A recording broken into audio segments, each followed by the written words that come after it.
ਅੱਜ ਆਪਾਂ ਕਬੀਰ ਜੀ ਦੀ ਜਿਹੜੀ ਬਿਲਾਵਲ ਰਾਗ ਦੇ ਵਿੱਚ ਬਾਣੀ ਸੀਗੀ ਉਹਦਾ ਆਖਰੀ ਸ਼ਬਦ ਲੈ ਰਹੇ ਹਾਂ। ਉਹਦੇ ਵਿੱਚ ਜਿਹੜਾ ਹੈਗਾ ਕਬੀਰ ਜੀ ਜਿਹੜੇ ਹੈਗੇ ਆ ਉਹ ਲੜੀ ਦਾ ਆਖਰੀ ਮੋਤੀ ਹੈਗਾ ਕਿ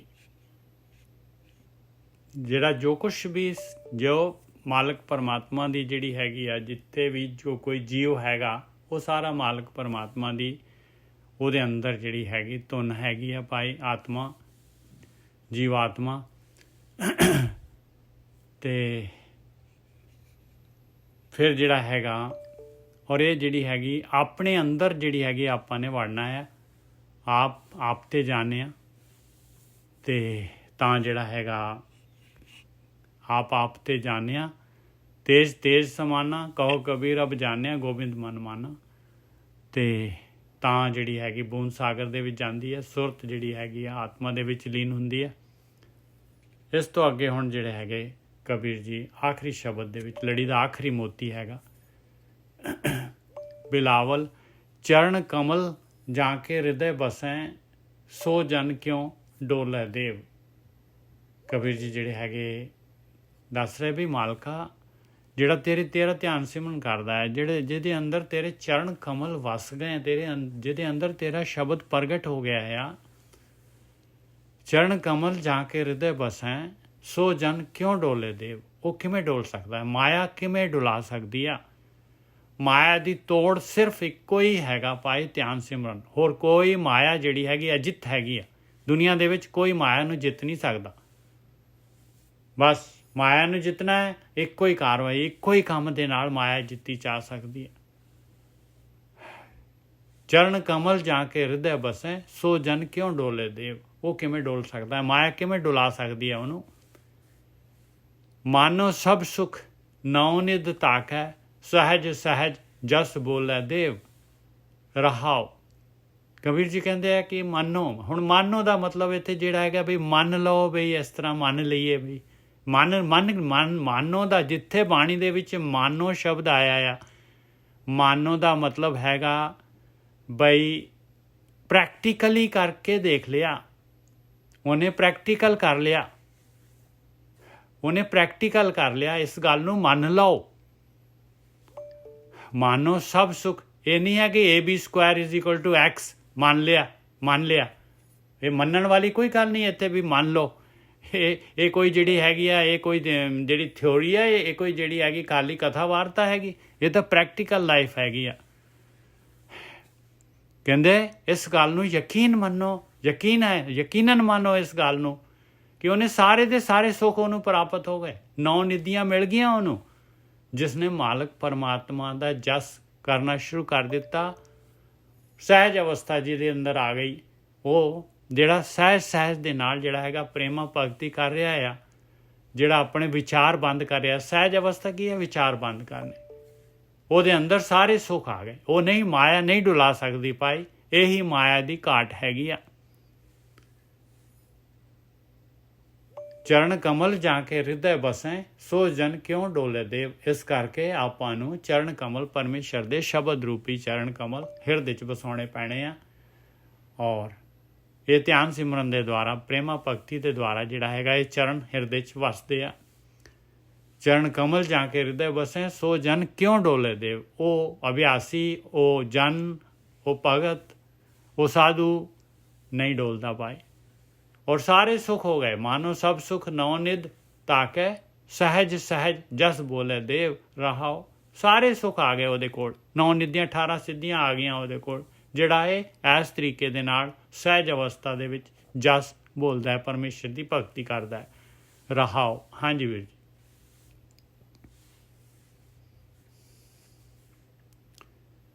ਠੀਕ ਹੈ ਸਾਧ ਸੰਗਤ ਜੀ, ਅੱਜ ਦੀ ਵਿਚਾਰ ਕਰਦੇ ਹਾਂ। ਦੇਖੋ ਪਹਿਲੀ ਤੁਕ 'ਚ ਸਮਝਾ ਰਹੇ ਨੇ, ਚਰਨ ਕਮਲ ਜਾਂ ਕੇ ਹਿਰਦੇ ਬਸੇ ਸੋ ਜਨ ਕਿਉਂ ਡੋਲੇ ਦੇਵ।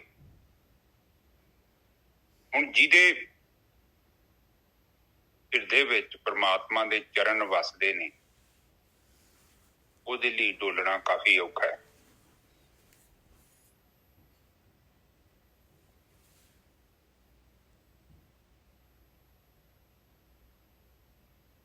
ਹਾਂਜੀ, ਆਵਾਜ਼ ਕੱਟੀ ਗਈ ਸੀ ਮੇਰੀ। ਹਾਂਜੀ ਹਾਂਜੀ ਜਿਹਦੇ ਹਿਰਦੇ ਦੇ ਵਿੱਚ ਪ੍ਰਮਾਤਮਾ ਦੇ ਚਰਨ ਵਸਦੇ ਨੇ, ਉਹ ਬੰਦਾ ਜਿਹੜਾ ਹੈ ਨਾ, ਉਹ ਬੰਦਾ ਮਾਇਆ ਦੇ ਪ੍ਰਭਾਵ ਤੋਂ ਕਿਤੇ ਵੀ ਪ੍ਰਭਾਵਿਤ ਨਹੀਂ ਹੁੰਦਾ। ਬਿਲਕੁਲ ਸਹੀ ਗੱਲ ਹੈ। ਉਹ ਬੰਦਾ ਇੱਕ ਮੁਕਤ ਆ, ਇੱਕ ਸਹਿਜ ਅਵਸਥਾ 'ਚ ਬੈਠਾ ਬੰਦਾ। ਪ੍ਰਮਾਤਮਾ ਨਾਲ ਗੱਲ ਕਰਨ ਦਾ ਕੇਵਲ ਇੱਕ ਤਰੀਕਾ ਹੈ, ਉਹ ਹੈ ਚੁੱਪ। ਠੀਕ ਹੈ, ਇੱਕ ਸਿੰਪਲ ਜੀ ਗੱਲ ਆ। ਇਹ ਗੱਲ ਮੈਂ ਕਹਿਤੀ ਹੈ, ਇਹਦੇ ਵਿੱਚ ਸਾਰਾ ਬ੍ਰਹਮ ਗਿਆਨ ਆ ਜਾਂਦਾ ਜੀ। ਬਹੁਤ ਵਧੀਆ ਗੁਰਕੀ ਸਾਹਿਬ। ਇਸ ਤੋਂ ਅੱਗੇ ਕੁਛ ਨਹੀਂ ਜਾਏਗਾ। ਜੇਕਰ ਅਸੀਂ ਨਿੱਜਰ ਸਾਹਿਬ ਨਾਲ ਗੱਲ ਕਰਦੇ ਹਾਂ ਤੇ ਆਪਾਂ ਭਾਸ਼ਾ ਵਰਤਦੇ ਹਾਂ, ਆਪਣੀ ਜ਼ੁਬਾਨ ਇੰਦਰੀਆਂ ਦਾ ਯੂਜ਼ ਕਰਦੇ ਹਾਂ। ਜੇ ਮੈਂ ਗੂੰਗਾ ਹੋਵਾਂ ਤੇ ਇਸ਼ਾਰੇ ਕਰਾਂਗਾ ਹੱਥਾਂ ਦੇ ਨਾਲ।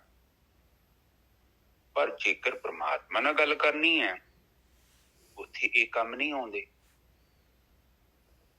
ਉੱਥੇ ਇੱਕ ਹੀ ਤਰੀਕਾ ਹੈ, ਤੁਸੀਂ ਚੁੱਪ ਹੋ ਜਾਓ, ਕਿਉਂਕਿ ਪ੍ਰਮਾਤਮਾ ਵੀ ਚੁੱਪ ਹੀ ਬੈਠਾ ਹੈ, ਉਹ ਨਹੀਂ ਬੋਲਦਾ। ਹੁਣ ਜਿਹੜਾ ਟਾਂਗੇ ਦਾ ਧੁਰਾ ਹੈ, ਵੇਖਿਆ ਨਾ ਤੁਸੀਂ ਸਾਰਿਆਂ ਨੇ, ਜਾਂ ਕਾਰ ਦੇ ਵਿੱਚ ਇੱਕ ਟਾਇਰ ਦੇ ਵਿੱਚ ਇੱਕ ਲੋਹਾ ਜਿਹਾ ਬਾਹਰ ਆਉਂਦਾ, ਨੱਟ ਜਿਹਾ, ਉੱਥੇ ਟਾਇਰ ਘੁੰਮਦਾ। ਉਹ ਜਿਹੜਾ ਧੁਰਾ ਵਾ, ਉਹ ਨਹੀਂ ਜੋ ਘੁੰਮਦਾ। ਜਿੰਨਾ ਚਿਰ ਤੱਕ ਟਾਇਰ ਘੁੰਮਦਾ ਪਿਆ ਵਾ, ਉਹ ਧੁਰੇ ਦੇ ਨਾਲ ਉਹਦਾ ਕਨੈਕਸ਼ਨ ਨਹੀਂ ਜੋ ਹੈਗਾ। ਉਹ ਘੁੰਮ ਰਿਹਾ ਤੇ ਧੁਰਾ ਤੇ ਸਥਿਰ ਹੈ, ਕਿੱਥੋਂ ਗੱਲ ਕਰੂ ਉਹਦੇ ਨਾਲ? ਕਿਉਂਕਿ ਗੱਲ ਕਰਨ ਦੇ ਲਈ ਉਹਨੂੰ ਦੋਨਾਂ ਨੂੰ ਇੱਕ ਜਗ੍ਹਾ ਤੇ ਆਉਣਾ ਪਊਗਾ। ਉਹ ਤੇ ਇੱਕ ਹੀ ਜਗ੍ਹਾ ਇਹੋ ਹੀ ਆ ਕਿ ਧੁਰਾ ਘੁੰਮ ਨਹੀਂ ਸਕਦਾ, ਧੁਰਾ ਖਲੋਤਾ ਹੈ। ਰੁਕਣਾ ਕਿਹਨੂੰ ਪਊਗਾ? ਟਾਇਰ ਨੂੰ। ਠੀਕ ਹੈ ਨਾ ਜੀ ਸਾਹਿਬ? ਬਿਲਕੁਲ। ਟਾਇਰ ਆਪਾਂ ਹੈਗੇ। ਹੁਣ ਅਸੀਂ ਪ੍ਰਮਾਤਮਾ ਨਾਲ ਕਮਿਊਨੀਕੇਸ਼ਨ ਕਰਨਾ ਹੈ। ਪ੍ਰਮਾਤਮਾ ਸਾਡੇ ਅੰਦਰ ਹੈ। ਉਹ ਕਹਿੰਦੇ ਜੋ ਬ੍ਰਹਿਮੰਡੇ ਸੋਈ ਪਿੰਡੇ, ਜੋ ਖੋਜੇ ਸੋ ਪਾਏ। ਜੋ ਖੋਜੂਗਾ ਉਹੀ ਪਾਊਗਾ। ਜਿਹੜਾ ਬ੍ਰਹਿਮੰਡ ਤੇ ਆ ਉਹ ਤੁਹਾਡੇ ਅੰਦਰ ਆ, ਕਿਉਂਕਿ ਤੁਸੀਂ ਵੀ 5 ਤੱਤਾਂ ਤੋਂ ਬਣੇ, ਇਹ ਬ੍ਰਹਿਮੰਡ ਵੀ 5 ਤੱਤਾਂ ਤੋਂ ਬਣਿਆ। ਤੋ ਇਹਨੂੰ ਚੀਜ਼ ਨੂੰ ਆਪਾਂ ਇਹ ਸਮਝੀਏ ਕਿ ਪ੍ਰਮਾਤਮਾ ਦੀ ਭਾਸ਼ਾ ਇੱਕ ਹੈ, ਉਹ ਹੈ ਚੁੱਪ। ਚੁੱਪ ਹੋ ਜਾਓ ਤੇ ਤੁਸੀਂ ਉਹਨੂੰ ਜਾਣ ਲਓਗੇ। ਬਾਣੀ 'ਚ ਫਿਰ ਕਿਹਾ ਗਿਆ, ਜਬ ਹਮ ਹੋਤੇ, ਕਹਿਣ ਤੋਂ ਭਾਵ ਕਿ ਮੇਰੇ ਵਿਚਾਰ ਹੁੰਦੇ ਉਦੋਂ ਮੈਂ ਹੁੰਦਾ ਵਾਂ। ਠੀਕ ਹੈ ਨਾ ਜੀ ਸਾਹਿਬ? ਬਿਲਕੁਲ। ਜਬ ਤੁਮ ਹੋਤੇ ਤਬ ਹਮ ਨਹੀਂ, ਮਤਲਬ ਹੁਣ ਵਿਚਾਰ ਨਹੀਂ ਹੈਗੇ ਮੇਰੇ, ਫਿਰ ਕੌਣ ਹੈ? ਆਤਮਾ, ਪਰਮਾਤਮਾ। ਉਹੀ ਤੇ ਪੁਨੀਤ ਆ। ਬਾਣੀ 'ਚ ਲਿਖਿਆ ਹੈ, ਘੜੀਏ ਮਤ, ਉਹ ਨਿਜਾ ਸਾਹਿਬ ਤੋਂ ਕੋ ਬੋਲ ਦੋ, ਸੁਰਤ ਮਤ ਮਨ ਬੁੱਧ। ਹਾਂ, ਤਿੱਥੇ ਘੜੀਏ ਸੁਰਤ ਮਤ ਮਨ ਬੁੱਧ, ਤਿੱਥੇ ਘੜੀਏ ਸੁਰਾਂ ਸਿਦਾਂ ਕੀ ਸੁਧ। ਹੁਣ ਉਹ ਕਹਿੰਦੇ ਆ ਕਿ ਉੱਥੇ ਸਾਰਾ ਕੁਝ ਘੜਿਆ ਜਾਂਦਾ। ਕਿੱਥੇ? ਜਿੱਥੇ ਅਸੀਂ ਚੁੱਪ ਹੋ ਜਾਂਦੇ ਹਾਂ। ਪਰ ਕਿੱਦਾਂ ਘੜਿਆ ਜਾਂਦਾ ਹੈ, ਉਹ ਬਾਣੀ 'ਚ ਵੀ ਲਿਖਿਆ ਨਾ ਅੱਗੇ ਜਾ ਕੇ, ਕਿ ਉਹ ਨਹੀਂ ਮੈਨੂੰ ਪਤਾ। ਪਰ ਘੜਿਆ ਜਾਂਦਾ ਹੈ, ਇਹ ਗਰੰਟੀ। ਬਿਲਕੁਲ ਘੜਿਆ ਜਾਂਦਾ, ਇਹ ਗਰੰਟੀ। ਇਹ ਗਰੰਟੀ ਹੈ। ਇਹ ਤੇ ਬਹੁਤ ਪੱਥਰ ਤੇ ਲੱਗੀ ਨਾ। ਠੀਕ ਹੈ, ਹੁਣ ਆਪਾਂ ਫਿਰ ਪੁਆਇੰਟ ਤੇ ਆਉਣੇ। ਤੇ ਇੱਕ ਗੱਲ ਹੈ ਗੁਰਕੀ ਸਾਹਿਬ, ਸਾਰੀ ਬਈ ਜਿਹੜਾ ਹੈ ਨਾ, ਜੇ ਆਪਾਂ ਨੇ ਆਪਣੇ ਕੋਲੋਂ ਕੋਈ ਪੱਥਰ ਜਿਹੜੇ ਹੈਗੇ, ਆਪਣੇ ਜਿਹੜੇ ਹੈਗੇ ਨਹੀਂ ਨਿਕਲ ਰਹੇ ਆਪਣੇ ਕੋਲੋਂ, ਆਪਾਂ ਆਪਣੇ ਅੰਦਰ ਜਿਹੜੀ ਹੈਗੀ ਆ ਕੋਈ ਜਿਹੜੀ ਹੈਗੀ ਕਾਲਕ ਜਿਹੜੀ ਦੂਰ ਨਹੀਂ ਹੋ ਰਹੀ, ਆਪਣੇ ਆਪਾਂ ਨਹੀਂ ਘੜੇ ਜਾ ਰਹੇ, ਇਹਦਾ ਮਤਲਬ ਬਈ ਆਪਾਂ ਭਗਤੀ ਨਹੀਂ ਕਰ ਰਹੇ, ਕੁਝ ਹੋਰ ਕਰ ਰਹੇ ਹਾਂ। ਬਸ ਆਹ ਚੀਜ਼ ਦੇਖ ਲੈਣਾ। ਹਾਂਜੀ, ਇਹ ਨਿਜਰ ਸਾਹਿਬ ਪਤਾ ਕੀ ਹੈ, ਦੇਖੋ ਇਹ ਤੇ ਇੱਕ ਸਿੰਪਲ ਜੀ ਚੀਜ਼ ਆ ਕਿ ਆਪਾਂ ਕੇਵਲ ਉਹ ਕੰਮ ਕਰਦੇ ਆ ਜਿਹੜੇ ਕੰਮ ਦੀ ਸਾਡੇ ਜੀਵਨ 'ਚ ਵੈਲਿਊ ਹੈ, ਕੀਮਤ ਹੈ। ਬਈ ਫ੍ਰੀ 'ਚ ਤੇ ਕੁਛ ਵੀ ਨਹੀਂ ਕਰਦਾ। ਮੈਨੂੰ ਤੁਸੀਂ ਕਹੋ ਚੱਲ ਜਾ ਚਰਨਜੀਤ ਉੱਥੇ ਬਾਹਰ, ਮੈਂ ਸਵਾਲ ਕਰੂੰਗਾ ਮੈਂ ਕਿਉਂ ਜਾਵਾਂ? ਤੁਸੀਂ ਕਹੋਗੇ ਕਿ ਉੱਥੇ ਫਲਾਨੀ ਚੀਜ਼ ਮਿਲੂਗੀ, ਹੋ ਸਕਦਾ ਤੈਨੂੰ ਪੈਸੇ ਪੂਸੇ ਮਿਲ ਜਾਣ, ਰੋਟੀ ਦਾ ਅਰੇਂਜਮੈਂਟ ਹੋ ਜੇ, ਤੇਰੀ ਮਹੀਨੇ ਦੀ ਤਨਖਾਹ ਮਿਲ ਜੇ, ਮੈਂ 1 ਮਿੰਟ ਨਹੀਂ ਲਾਵਾਂਗਾ, ਤੁਰ ਪਾਂਗਾ। ਮੈਨੂੰ ਪਤਾ ਉੱਥੇ ਮੈਨੂੰ ਬੈਨੀਫਿਟ ਹੈ। ਪਰ ਅਧਿਆਤਮਿਕ ਜੀਵਨ ਦੇ ਵਿੱਚ ਉੱਥੇ ਏਦਾਂ ਦਾ ਬੈਨੀਫਿਟ ਤੇ ਕੁਛ ਵੀ ਨਹੀਂ ਮਿਲਣਾ, ਕਿਉਂਕਿ ਉਹ ਤੇ ਸਾਰਾ ਸੂਖਮ ਗਿਆਨ ਹੈ। ਉਹ ਤੇ ਇੱਕ ਪ੍ਰਮਾਤਮਾ ਦੇ ਨਾਲ ਅਲਾਈਨਮੈਂਟ ਆ, ਪ੍ਰਮਾਤਮਾ ਦੇ ਵਿੱਚ ਇੱਕਮਿਕ ਹੋਣਾ ਹੈ। ਇਹ ਸੰਸਾਰਿਕ ਪਦਾਰਥ ਹੈ, ਇਹ ਸਾਰੇ ਪ੍ਰਕਿਰਤੀ ਦੇ ਅਧੀਨ ਆਉਂਦੇ ਆ। ਬੇਸ਼ੱਕ ਪ੍ਰਕਿਰਤੀ ਪ੍ਰਮਾਤਮਾ ਦੇ ਅਧੀਨ ਆਉਂਦੀ ਆ, ਪਰ ਇਹ ਦੋਨੋਂ ਅਲੱਗ-ਅਲੱਗ ਪਾਵਰਾਂ ਨੇ। ਜੇਕਰ ਪ੍ਰਕਿਰਤੀ ਨੂੰ ਜਾਣਨਾ ਹੈ ਤੇ ਪ੍ਰਕਿਰਤੀ ਦੇ ਗੁਣਾਂ ਨੂੰ ਜਾਣਨਾ ਪਊਗਾ। ਹੁਣ ਜਿੱਦਾਂ ਹਵਾ ਹੋਇਆ, ਪਾਣੀ ਹੋਇਆ, ਅਗਨੀ ਹੋਈ, ਧਰਤੀ ਹੋਇਆ, ਆਕਾਸ਼ ਹੋਇਆ, ਇਹ ਪ੍ਰਕਿਰਤੀ ਦੇ ਗੁਣ ਨੇ। ਪਰ ਪਰਮਾਤਮਾ ਜਿਹੜਾ ਗੁਣਾਤੀਤ ਆ, ਭਾਵਾਤੀਤ ਆ, ਗੁਣ ਨੂੰ ਗ੍ਰਹਿਣ ਨਹੀਂ ਕਰਦਾ। ਪ੍ਰਕਿਰਤੀ ਕੋਲ 3 ਗੁਣ ਹੈਗੇ ਆ, ਬਸ ਚੌਥਾ ਗੁਣ ਪਰਮਾਤਮਾ ਦੇ ਕੋਲ ਹੈ। ਹਾਂ, ਆਤਮਾ ਨਹੀਂ ਹੈਗੀ ਪ੍ਰਕਿਰਤੀ। ਕਿਉਂ ਨਹੀਂ ਹੈਗੀ? ਕਿਉਂਕਿ ਪ੍ਰਕਿਰਤੀ ਜੜ ਆ, ਆਤਮਾ ਚੇਤਨ ਆ। ਹੁਣ ਤੁਸੀਂ ਜੋ ਵੀ ਸੁਣਦੇ ਜੋ ਤੁਸੀਂ ਕਰਦੇ ਜੋ, ਉਹ ਨਿਰਣਾ ਕੌਣ ਕਰਦਾ ਹੈ?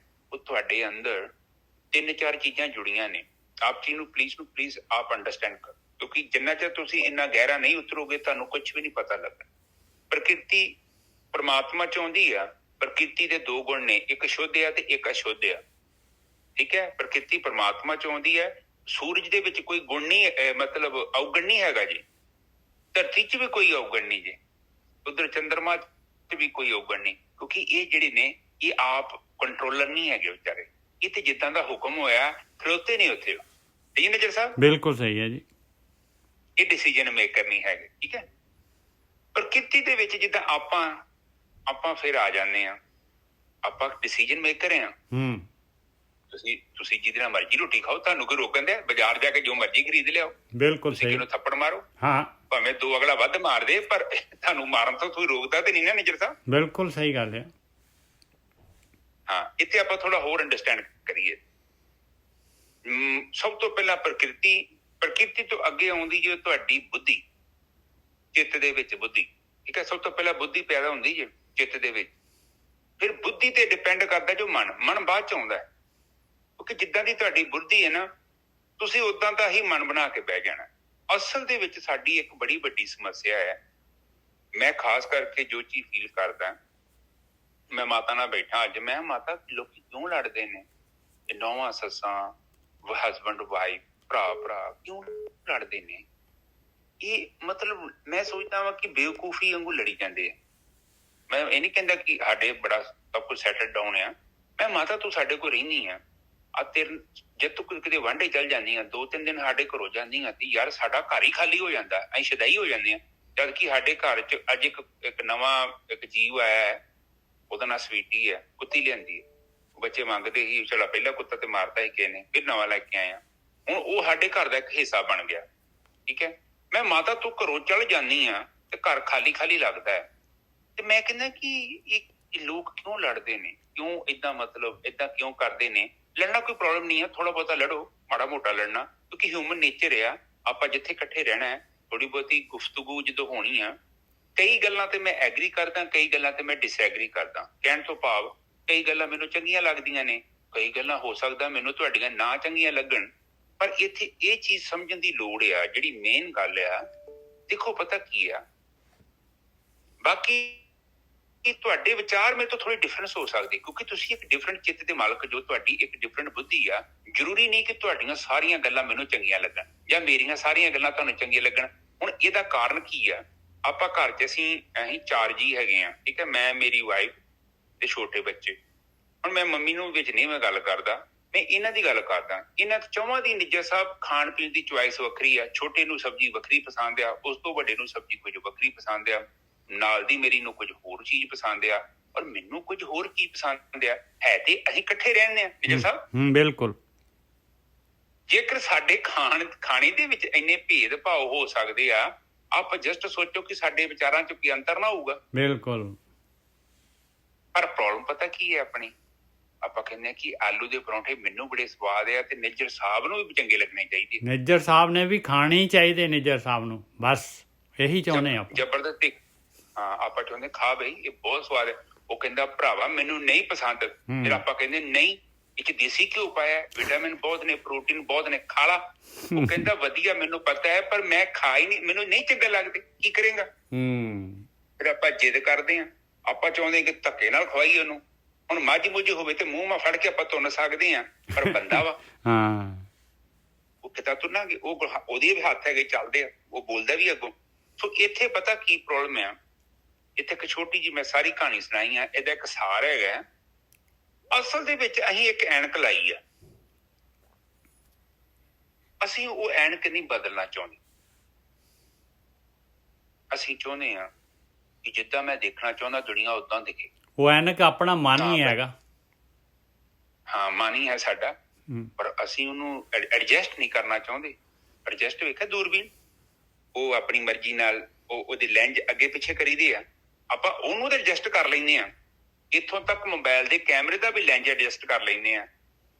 ਚੈਨਲ ਖਰਾਬ ਆਉਂਦੇ ਆ, ਸੈਟਲਾਈਟ ਨੂੰ ਵੀ ਐਡਜਸਟ ਕਰਦੇ ਹਾਂ, ਪਰ ਕਦੇ ਵੀ ਅਸੀਂ ਆਪਣੇ ਮਨ ਨੂੰ ਐਡਜਸਟ ਨਹੀਂ ਕਰਦੇ। ਕਿਉਂ? ਉਹਨੂੰ ਕਿਉਂ ਨਹੀਂ ਐਡਜਸਟ ਕਰਦੇ ਆਪਾਂ? ਕੀ ਪ੍ਰੋਬਲਮ ਹੈ ਸਾਨੂੰ? ਕਿਉਂਕਿ ਜਿਹੜੀ ਚੀਜ਼ ਮੈਂ ਵੇਖੀ ਆ, ਛੋਟੇ ਹੁੰਦਿਆਂ ਮੈਨੂੰ ਬੰਦਾ ਚੰਗਾ ਲੱਗਦਾ ਸੀ, ਉਹ ਬੜੀਆਂ ਉਹਦੀਆਂ ਗੱਲਾਂ ਚੰਗੀਆਂ ਸਨ। ਜਿਵੇਂ ਜਿਵੇਂ ਵੱਡਾ ਹੋ ਗਿਆ, ਨਿੱਜਰ ਸਾਹਿਬ ਮੈਨੂੰ ਆਪਣੀ ਐਨਕ ਨੂੰ ਐਡਜਸਟ ਕਰਨਾ ਚਾਹੀਦਾ ਨਾ। ਬਿਲਕੁਲ। ਪਰ ਨਹੀਂ, ਏਦਾਂ ਨਹੀਂ ਕਰਦੇ ਆਪਾਂ ਕਹਿੰਦੇ ਨਾ ਐਨਕ ਮੇਰੀ ਠੀਕ ਹੈ, ਇਹ ਬੰਦਾ ਗਲਤ ਆ, ਬਹੁਤ ਗਲਤ। ਫਿਰ ਉਹਦੀ ਚੁਗਲੀਆਂ ਕਰਦੇ ਹਾਂ ਆਪਾਂ, ਫਿਰ ਉਹ ਤੇ ਅਟੈਕ ਕਰਦੇ ਹਾਂ। ਘਰਾਂ 'ਚ ਗਰੁੱਪ ਬਣਾ ਕੇ ਬਹਿ ਜਾਂਦੇ ਹਾਂ। ਜੇ ਮੰਨ ਲਾ ਇੱਕ ਸੱਸ ਆ ਤੇ ਉਹਦੀਆਂ 3-4 ਨੌਵਾਂ ਨੇ, ਉਹ ਗਰੁੱਪ ਬਣਾਉਗੀ ਘਰੇ, ਕਿਸੇ ਨੂੰ ਵੱਧ ਪਿਆਰ, ਕਿਸੇ ਨੂੰ ਘੱਟ ਪਿਆਰ, ਇਨਫੈਕਸ਼ਨ ਤੇ ਆਪੇ ਫੈਲਣੀ। ਜਦੋਂ ਸਾਡੀ ਤੱਕੜੀ ਬਰਾਬਰ ਰਹੂਗੀ ਨਾ, ਕੁਛ ਨਹੀਂ ਹੁੰਦਾ। ਪਰ ਜਿੱਦਣ ਮੇਰੀ ਤੱਕੜੀ ਇੱਧਰ ਉੱਧਰ ਝੁਕ ਗਈ ਨਾ, ਤੇ ਗੜਬੜ ਹੋ ਜਾਣੀ ਹੈ, ਬਹੁਤ ਗੜਬੜ ਹੋਣੀ ਹੈ। ਬੈਲੈਂਸ ਖਰਾਬ ਹੋ ਜਾਊਗਾ। ਗੱਡੀ ਦਾ ਬੈਲੈਂਸ ਹੈ, ਅਲਾਈਨਮੈਂਟ ਕਰਕੇ ਚਲਾਓ ਗੱਡੀ ਨੂੰ, ਕੁਛ ਨਹੀਂ ਹੁੰਦਾ। 4 ਟਾਇਰ ਬਰਾਬਰ ਜ਼ੋਰ ਲਾਉਣਗੇ, ਪਰ ਜਿੱਦਣ ਬੈਲੈਂਸ ਅਲਾਈਨਮੈਂਟ ਆਊਟ ਹੋ ਗਈ, ਇਹ ਟਾਇਰ ਉੱਡ ਜਾਣੇ ਆ ਬਹੁਤ ਛੇਤੀ। ਸਹੀ ਹੈ ਨੱਜਰ ਸਾਹਿਬ? ਬਿਲਕੁਲ। ਚੱਲਣ ਦੇ ਨਾਲ ਨਹੀਂ ਟਾਇਰ ਘਸਦੇ, ਚੱਲਣ ਲਈ ਤੇ 40-50 ਹਜ਼ਾਰ ਕਿਲੋਮੀਟਰ ਚੱਲ ਜਾਣੇ ਆ, ਪਰ ਅਲਾਈਨਮੈਂਟ ਆਊਟ ਹੋਈ ਨਾ ਤੇ 200-300 ਕਿਲੋਮੀਟਰ 'ਚ ਵੱਢੇ ਜਾਣੇ ਆ ਟਾਇਰ। ਇਹਦਾ ਮਤਲਬ ਕਾਰ ਦੇ ਵਿੱਚ ਜਿਹੜਾ ਇੱਕ ਸਿਸਟਮ, ਇੱਕ ਕਾਨੂੰਨ ਕੰਮ ਕਰਦਾ ਹੈ, ਘਰਾਂ ਦੇ ਵਿੱਚ ਵੀ ਸੇਮ ਕਾਨੂੰਨ ਹੈ। ਬਣਦਾ ਹੱਕ ਦਵੋ, ਧੱਕਾ ਨਾ ਕਰੋ, ਚਾਹੇ ਨਹੁੰ ਆ ਚਾਹੇ ਸੱਸ ਆ। ਇੰਨਾ ਤੇ ਸਾਨੂੰ ਪਤਾ ਹੈ ਨਾ ਕਿ ਉਹਦਾ ਇੱਕ ਹੱਕ ਆ, ਉਹਦੀ ਇੱਕ ਰਿਸਪੈਕਟ ਆ, ਆਪਾਂ ਨੂੰ ਦਈਏ। ਉਹਦੀ ਰਿਸਪੈਕਟ ਦੋ, ਉਹਦੀ ਜੋ ਉਹਦੀ ਕੀਮਤ ਹੈਗੀ ਹੈ ਨਿੱਜਰ ਸਾਹਿਬ। ਬਿਲਕੁਲ। ਆਪਣੀ ਐਨਕ ਨੂੰ ਲਾ ਲਓ, ਕਿਉਂਕਿ ਇਹ ਰਿਸਪੈਕਟ ਤੁਸੀਂ ਉਹਨਾਂ ਚਿਰ ਦੇਖ ਨਹੀਂ ਸਕਦੇ ਜਿੰਨਾ ਚਿਰ ਤੁਸੀਂ ਮਨ ਰੂਪੀ ਐਨਕ ਨਾਲ ਸਿੱਧੀ ਕੀਤੀ। ਕਿਉਂਕਿ ਜਦੋਂ ਤੁਸੀਂ ਉਹ ਐਨਕ ਨੂੰ ਨਹੀਂ ਐਡਜਸਟ ਕਰ ਰਹੇ, ਉਹ ਦੂਰਬੀਨ ਵਾਂਗੂ ਤੁਸੀਂ ਗਾਲਾਂ ਕੱਢੀ ਜਾਂਦੇ ਜੋ, ਦਿਖਦਾ ਸੀ ਪਰ ਹੁਣ ਨਹੀਂ ਦਿਖਦਾ ਮੈਨੂੰ। ਉਹ ਕਹਿੰਦੇ ਠੀਕ ਹੈ, ਦਿਖਦਾ ਹੈ ਤੇ ਦੂਰਬੀਨ ਨੂੰ ਐਡਜਸਟ ਕਰ ਲੈ, ਲੈਂਜ ਅੱਗੇ ਪਿੱਛੇ ਕਰੇਗਾ ਤਾਂ ਤੈਨੂੰ ਦਿਖੇਗਾ। ਫਿਰ ਆਪਾਂ ਜੇ ਥੋੜੀ ਬਹੁਤੀ ਬੁੱਧੀ ਰੱਖਦੇ ਹਾਂ, ਆਪਾਂ ਉਹਦੀ ਸਲਾਹ ਲੈਂਦੇ ਹਾਂ, ਐਡਜਸਟ ਕਰ ਲੈਂਦੇ ਹਾਂ। ਪਰ ਘਰਾਂ ਦੇ ਵਿੱਚ ਬਿਲਕੁਲ ਹੀ ਨਹੀਂ ਆਪਾਂ ਕਿਸੇ ਦੀ ਸਲਾਹ ਮੰਗਦੇ। ਆਪਾਂ ਪੱਥਰ ਤੇ ਲਕੀਰ, ਜੋ ਮੈਂ ਕਹਿਤਾ ਇਹੋ ਸੱਚ ਆ, ਅਗਲਾ ਭਾਵੇਂ ਸਹੀ ਆ ਜਾਂ ਗਲਤ ਆ, ਮੈਨੂੰ ਕੋਈ ਫਰਕ ਨਹੀਂ ਪੈਂਦਾ, ਜੋ ਮੈਂ ਚਾਹੁੰਦਾ ਇਹੋ ਹੋਣਾ ਚਾਹੀਦਾ। ਇਹਨੂੰ ਕਹਿੰਦੇ ਹਉਮੈ। ਜਦੋਂ ਆਪਾਂ ਇੱਕ ਆਪਣੇ ਜੀਵਨ 'ਚ ਹਉਮੈ ਲੈ ਕੇ ਆ ਗਏ, ਤੇ ਉਹ ਬੰਦਾ ਜਿਹੜਾ ਹਉਮੈ ਤੋਂ ਬਿਮਾਰ ਹੈ ਨਾ, ਹਉਮੈ ਇੱਕ ਬਿਮਾਰ ਹੈ, ਨੁਕਸ ਹੈ ਬਹੁਤ ਵੱਡਾ। ਇਹ ਕੋਈ ਤੰਦਰੁਸਤ ਚਿੱਤ ਦੀ ਨਿਸ਼ਾਨੀ ਨਹੀਂ। ਜੇ ਕਿਤੇ ਸੋਚ ਨਾ ਲਿਓ ਕਿ ਤੁਸੀਂ ਬੜੇ ਤੰਦਰੁਸਤ ਜੋ, ਤੁਸੀਂ ਬਿਮਾਰ ਜੋ। ਤੁਹਾਡਾ ਕਾਰਨ ਸਰੀਰ ਬਹੁਤ ਜ਼ਿਆਦਾ ਬਿਮਾਰ, ਕਿਉਂਕਿ ਜਿੰਨੀ ਜ਼ਿਆਦਾ ਸਟਰੋਂਗ ਹਉਮੈ ਤੁਸੀਂ ਓਨੇ ਜ਼ਿਆਦਾ ਬਿਮਾਰ, ਜਿੰਨੀ ਘੱਟ ਹਉਮੈ ਤੁਸੀਂ ਓਨੇ ਜ਼ਿਆਦਾ ਤੰਦਰੁਸਤ। ਦੇਖੋ ਪਤਾ ਕੀ ਹੈ, ਮੈਨੂੰ ਬੁਖਾਰ ਚੜਿਆ ਕਿ ਮੈਂ ਤੰਦਰੁਸਤ ਹਾਂ ਨਿੱਜਰ ਸਾਹਿਬ? 107 ਬੁਖਾਰ ਹੋਵੇ ਮੈਨੂੰ? ਨਾ, ਬਿਲਕੁਲ ਨਹੀਂ। ਤੇ ਜੇ ਮੇਰੀ ਪ੍ਰਚੰਡ ਰੂਪ ਚ ਹਉਮੈ ਤੇ ਮੈਨੂੰ 107 ਬੁਖਾਰ ਹੈ, ਤੇ ਮੈਨੂੰ ਲੋਕੀ ਕਹਿਣ ਕਿ ਤੂੰ ਬੜਾ ਵਧੀਆ 107 ਬੁਖਾਰ ਚੁੱਕੀ ਫਿਰਦਾ, ਬਈ ਤੇਰੇ ਵਰਗਾ ਮਹਾਨ ਨਹੀਂ ਤੇਰੇ ਗੱਲ ਚ ਹੈ। ਅਸੀਂ ਸਿਰੇ ਲਿਆ ਕੇ ਪਾਉਂਦੇ ਆ, ਤੇ ਜੇ ਮੈਂ ਸਿਰੇ ਪਵਾਈ ਜਾਂਦਾ ਕਿ ਮੈਂ ਸਿਆਣਾ ਵਾਂ? ਹੈਂ?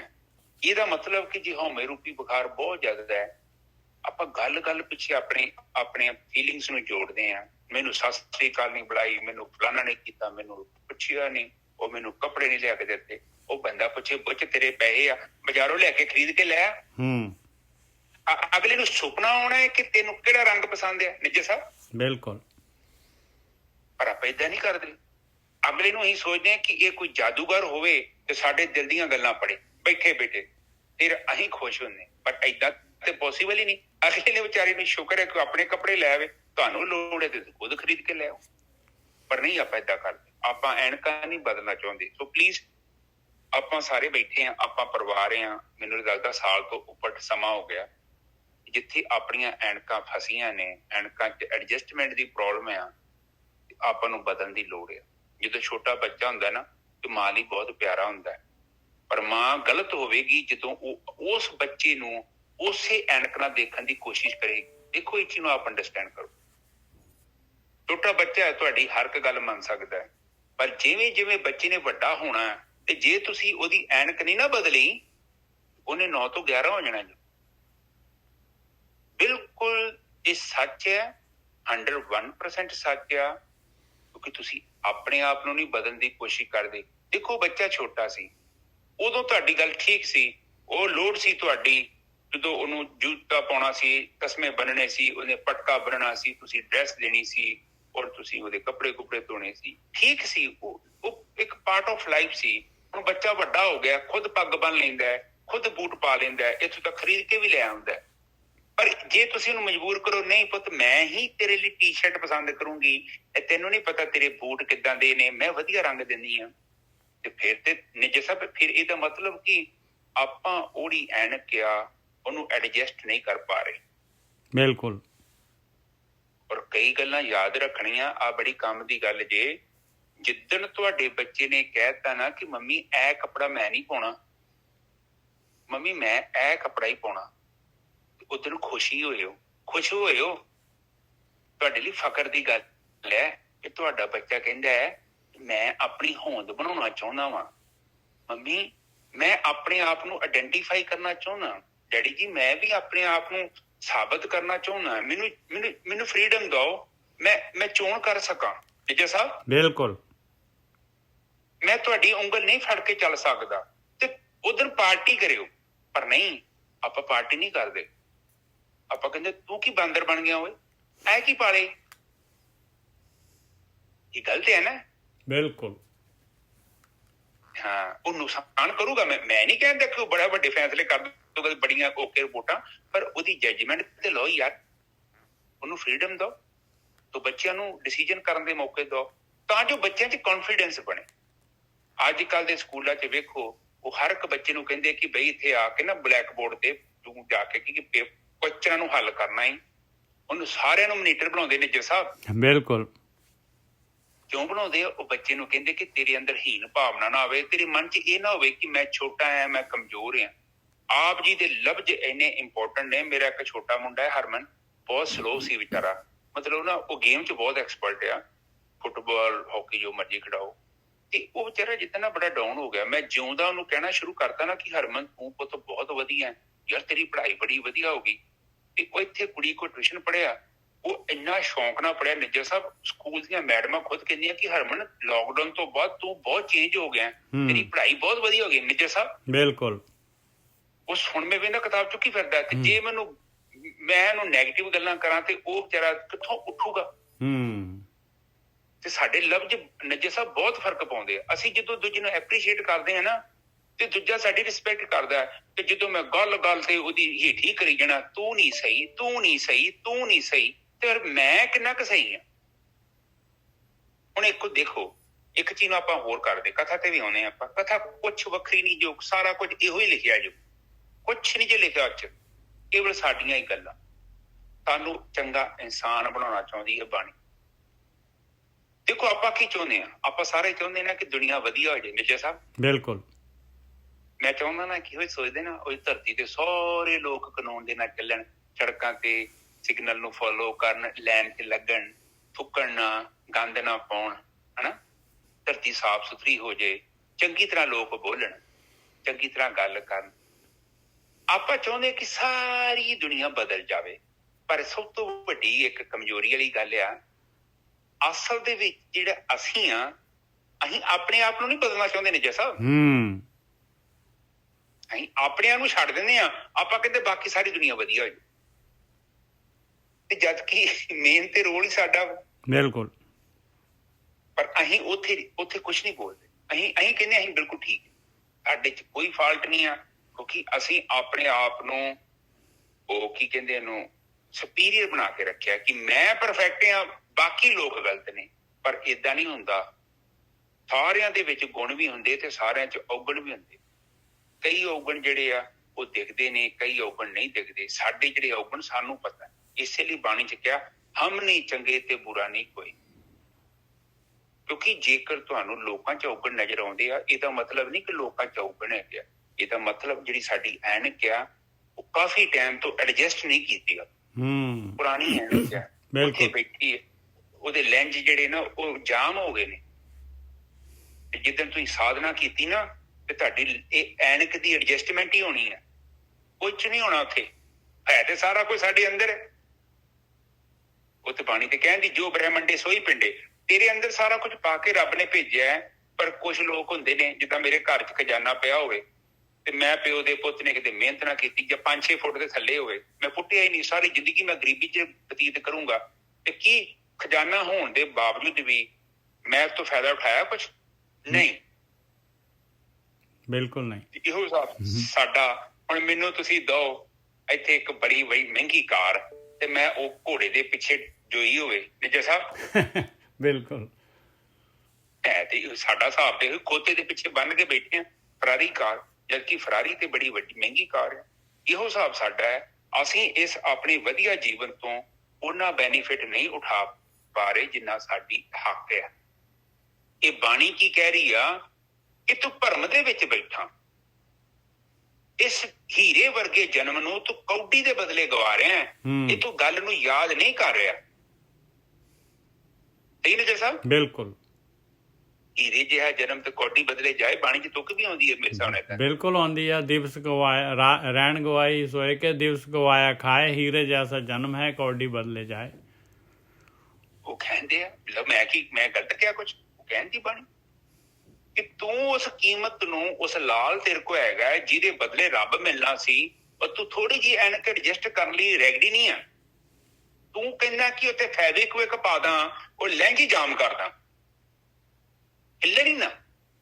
ਤੇ ਏਦਾਂ ਕਿੱਦਾਂ ਹੋਊਗਾ ਫਿਰ ਵਿਜੇ ਸਾਹਿਬ? ਬਿਲਕੁਲ। ਆਪਾਂ ਤਾਂ ਅਵਗੁਣ ਲੈਂਸ ਜਿਹੜੇ ਹੈਗੇ ਆਪਣੇ ਆ, ਦੂਜਿਆਂ ਦੇ ਅਵਗੁਣ ਜਿਹੜੇ ਹੈਗੇ ਉਹ ਦੇਖ ਸਕਦੇ ਆ, ਲੈਂਸ ਉਹੀ ਦੇਖੀ ਜਾ ਰਹੇ ਤੇ ਆਪਣੇ ਅੰਦਰ ਉਹ ਅਵਗੁਣ ਆਪਾਂ ਭਰੀ ਜਾ ਰਹੇ ਹਾਂ, ਔਰ ਦੂਸਰੇ ਨੂੰ ਰੋਕ ਰਹੇ, ਟੋਕ ਰਹੇ, ਤੇ ਉਹ ਵਿਚਾਰਾ ਆਪਣੇ ਅਵਗੁਣ ਕੱਢ ਲੈਂਦਾ ਹੈ, ਆਪਣੇ ਅੰਦਰ ਭਰ ਜਾਂਦੇ ਆ। ਬਸ ਗੱਲ ਇੰਨੀ ਕੀ ਹੈਗੀ ਗੋਰਕੀ ਸਾਹਿਬ।